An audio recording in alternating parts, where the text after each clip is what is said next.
Getar hatinya dan dadanya, berarti Allah ada di dekat kita. Angkat lagi tangan kanannya, gerakan lagi. Stop. Taruh di kepala, taruh di hidung, taruh di pipi, di telinga, di perut, di kepala, di hidung, di pipi, di telinga, di kepala. Mana kepalanya? Di sini. Kalau salah diingatkan ya, jangan diikuti. Kalau salah diingatkan, jangan diikuti. Angkat tangan kanannya lagi, gerakan lagi.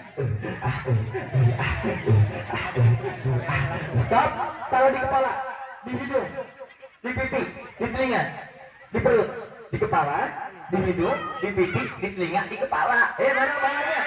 Di sini. Kalau salah lagi, berarti kita mengucapkan astagfirullah. Teman-teman, berarti Bu, anak-anak mengikuti apa yang kita contohkan. Kalau contohnya baik, insya Allah anak kita menjadi anak yang baik. Amin. Teman-teman, teman-teman, teman-teman, teman-teman,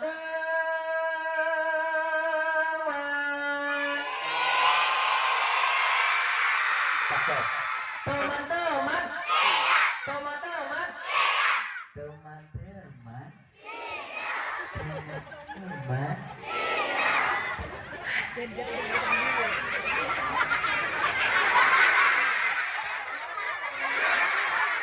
Kajian ini harus jadi anak-anak dulu ya, Ustaz ya. Ya, sadar ya, biar nanti yang kajian disampaikan bisa diterima. Lomba, duduk yang rapi. Sebentar.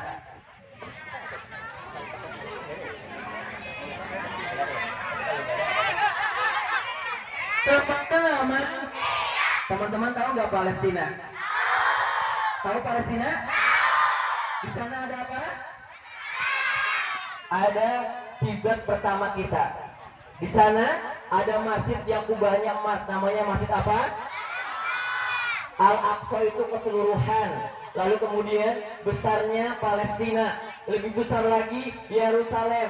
Masjid yang kubahnya warna emas itu adalah masjid apa? Masjid Qubatus Syahro. Kenapa dinamakan Qubatus Syahro? Karena di dalamnya ada batu pijakan Rasulullah ketika Mi'raj bertemu dengan Allah di langit ketujuh. Di situ ada batu besar, batu pijakan Rasulullah. Lalu kemudian nanti ketika hari kiamat tiba, malaikat Israel meniup sangkakala dari mana?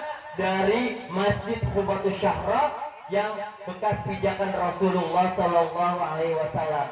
Lalu samping Masjid Qubatus Syahro ada apa? Ada Masjid Al-Qibli, di mana para nabi dan rasul pernah sholat 2 rakaat. Di sana di Palestina ada 19 nabi dan rasul yang lahir di sana. 6 nabi yang lainnya mereka pernah dakwah serta sholat 2 rakaat di Al-Aqsa. Teman-teman, di sana adalah buminya para nabi.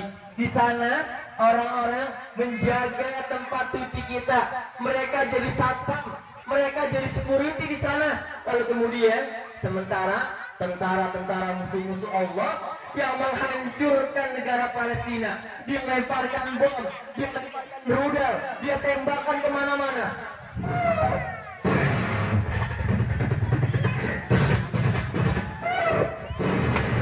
Lalu kemudian teman-teman tahu nggak cita-cita anak-anak di Palestina? Yaitu satu, mau jadi penghafal Al-Quran. Ada sebuah cerita. Teman-teman, ketika itu ada seorang anak namanya Ahmad. Ahmad itu tinggalnya di Palestina. Dia punya seorang ayah yang sayang sekali sama Ahmad, ibu yang sayang sama Ahmad, dan kakak yang sayang sama Ahmad. Teman-teman, lalu kemudian ayah dan ibunya berangkat menuju tentara-tentara musuh-musuh Allah. Mereka semuanya berangkat dengan pakaian yang lengkap. Lalu kemudian ketika mereka berjalan, bom dilemparkan ke sebuah gedung. Lalu gedung itu hancur. Di bawahnya ada siapa? Ibu, ayah, dan kakaknya Ahmad yang sedang berjalan mau menemui tentara musuh-musuh Allah. Lalu mereka tertimpa reruntuhan. Lalu kemudian mereka wafat mereka meninggal dunia dan kita mengucapkan inna lillahi wa inna ilaihi raji'un.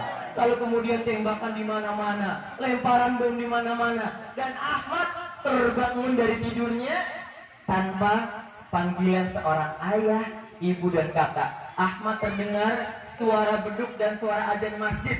Lalu Ahmad terbangun.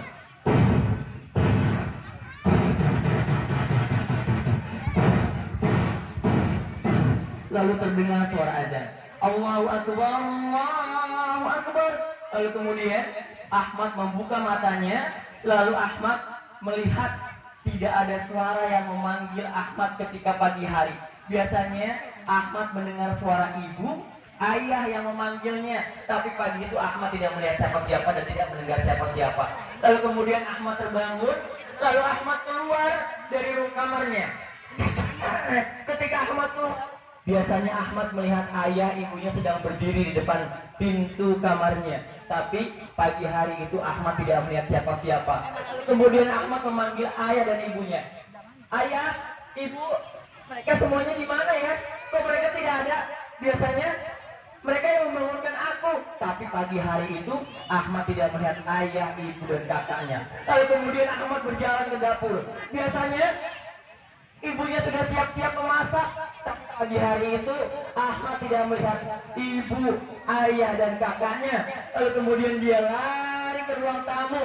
Biasanya ayahnya siap-siap pakai baju kokoh, pakai sarung untuk berangkat sholat subuh berjamaah. Tapi pagi hari itu Ahmad tidak melihat ayah, ibu dan kakaknya.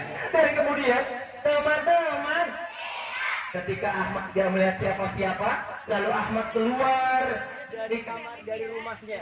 Ketika dia keluar, Ahmad melihat ada sepatu warnanya biru. Itu ada pemberian ayahnya ketika Ahmad sudah hafal di 30. Lalu dipakai sepatunya. Lalu Ahmad berjalan keluar dari rumahnya. Ketika Ahmad lihat ke atas, yang dilihat bukan langit, yang dilihat bukan bulan yang menerangi malam, tapi yang dilihat adalah pesawat-pesawat jet tempur tentara musuh-musuh Allah yang menghancurkan masjid, bangunan sekolah, dan rumah-rumah. Mau dihancurkan dengan kecepatan yang biasa.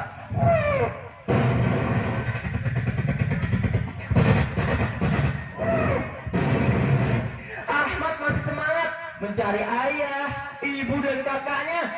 Ahmad berjalan sambil panggil, ayah, ibu, mereka semuanya di mana ya? Kok mereka tidak ada? Lalu dia berjalan lagi. Di depannya ada seorang bibi. Lalu Ahmad memanggil, bibi, ayahku tidak? Ayah, ibu sama kakak. Terima kasih bibi. Lalu dia jalan lagi. Dia lihat lagi, paman, ayahku tidak? Ayah, ibu sama kakak. Terima kasih paman. Lalu Ahmad berjalan lagi. Ketika Ahmad berjalan, Ahmad memegang perutnya yang terasa sakit. Lalu tangannya gemetar. Lalu dia berangkatkan kakinya. Dia lihat bangunan sekolahnya sudah hancur. Masjid tempat Ahmad sholat sudah hancur. Rumah sakit sudah rata dengan tanah. Lalu Ahmad memegang perutnya yang masih terasa sakit. Tangannya gemetar, badannya panas dingin. Lalu Ahmad akhirnya terjatuh. Ketika Ahmad terjatuh, lalu seorang paman melihat Ahmad masih hidup. Lalu kemudian sang paman mendekati Ahmad. Sementara di tangannya menggendong seorang anak bayi yang wajahnya penuh dengan debu, yang kepalanya mengeluarkan warna merah yang masih segar. Lalu kemudian diangkat Ahmad dengan tangan kanannya, dibawa ke mobil ambulan dengan suara yang sangat lantang. Lalu kemudian Ahmad dimasukkan ke mobil ambulan. Lalu Ahmad dikumpulkan di tenda pengungsian bersama anak-anak. Ada anak yang tangannya hancur terkena lemparan bom. Ada anak-anak yang kakinya terkena lemparan senjata. Ada yang badannya terkena senjata. Mereka semuanya menangis. Lalu kemudian sang paman mendekati Ahmad dan mengambil makanan untuk dibagikan kepada saudara-saudara yang ada di Palestina. Lalu kemudian sang paman mendekati Ahmad dan berkata, anak kecil, ya paman, siapa nama kamu? Namaku Ahmad. Paman, ayahku tidak? Ayah, ibu sama kakakku. Karena pas aku bangun tidur, aku belum melihat mereka. Aku mau ketemu sama ibu, sama ayah, sama kakak, paman. Siapa nama ayahmu? Nama ayahku Abu Bakar, nama ibuku Siti Sarah, nama kakakku Kak Fatimah. Baiklah, nanti akan paman carikan di mana ayah dan ibu berada. Terima kasih paman. Lalu kemudian sang paman mengambilkan makanan. Ahmad, makan. Iya paman, perut Ahmad sakit. Ahmad makan dulu. Lalu kemudian sang paman memberikan minuman. Lalu kemudian setelah itu sang paman pergi keluar dari tenda pengungsian mencari ayah, ibu dan kakaknya Ahmad. Sampai di sana sang paman melihat dan sang paman mendengar kalau ayah, ibu dan kakaknya Ahmad sudah meninggal dunia, sudah dibungkus dengan kain warna putih bertuliskan Inna lillahi wa inna ilaihi rajiun, sudah dibungkus dengan kain bendera Palestina, dan 3 mayat itu bertuliskan Abu Bakar, Siti Sarah dan Fatimah. Lalu sang paman berlari mendekati Ahmad. Lalu Ahmad melihat itu paman datang, pasti paman ketemu ayah. Paman, sini paman. Paman sini, di mana ayah? Di mana ibu? Lalu kemudian sang paman mendekati Ahmad dan sang paman berkata, paman, di mana ayah? Ahmad, iya paman. Kamu tahu surga? Tahu paman? Surga adalah tempat untuk orang-orang yang baik. Surga adalah tempat untuk orang-orang yang mau berjuang dengan Allah. Surga adalah tempat untuk orang-orang yang mau berusaha. Lalu kemudian teman-teman, kemudian sang paman berkata, Ahmad, ayah dan ibumu di mana ayah? Di mana ibu? Ahmad mau ketemu ayah, Ahmad mau ketemu ibu, Ahmad mau peluk ayah, Ahmad mau peluk ibu. Lalu sang paman berkata, Ahmad, ayah dan ibumu sallallahu ala Muhammad, ayah dan ibumu sudah berada di surga. Paman, ayah, ibu, kakak, mereka semuanya di surga. Iya Ahmad, sallallahu alaihi wasallam. Ahmad, paman, Ahmad mau ketemu ibu. Paman tahu nggak? Ibu kan orang yang paling baik. Sallallahu ala Muhammad. Ibu adalah orang yang melahirkan Ahmad. Ibu adalah orang yang membesarkan Ahmad. Ahmad mau ketemu ibu paman. Ahmad mau meluk ibu. Ahmad mau lihat wajah ibu. Sallallahu alaihi wasallam. Lalu kemudian Ahmad mengangkat tangannya dan berdoa kepada Allah agar ayah, ibu dan kakaknya bisa bahagia di surga. Teman-teman, itulah cerita Kak Jani tentang seorang anak di Palestina yang sampai saat ini negaranya masih dijajah sama tentara-tentara musuh-musuh Allah. Teman-teman, lomba duduk yang rapi. Sekarang kita jangan pernah berhenti untuk mendoakan saudara-saudara kita ya teman-teman ya. Dan jangan pernah berhenti untuk mendoakan saudara-saudara kita, karena mereka juga sama seperti kita, orang Islam. Mereka sama memeluk agama Allah dan mereka menjaga tempat suci kita, yaitu kiblat pertama kita yang ada di mana? Al-Aqsa. Teman-teman, sekarang Kak Jani langsung aja panggil sahabat Kak Jani ya. Teman-teman udah tunggu kan? Mau ketemu nggak? Siapa namanya? Umi, 1, 2, 3. Kok kumis? Umi. Kemarin ketemu siapa? Pongo. Sekarang Kak Jani panggil Umi ya. 1, 2, 3. 1, 2, 3. Umi. Mana ya Umi ya? Sebentar nih Kak Jani panggil.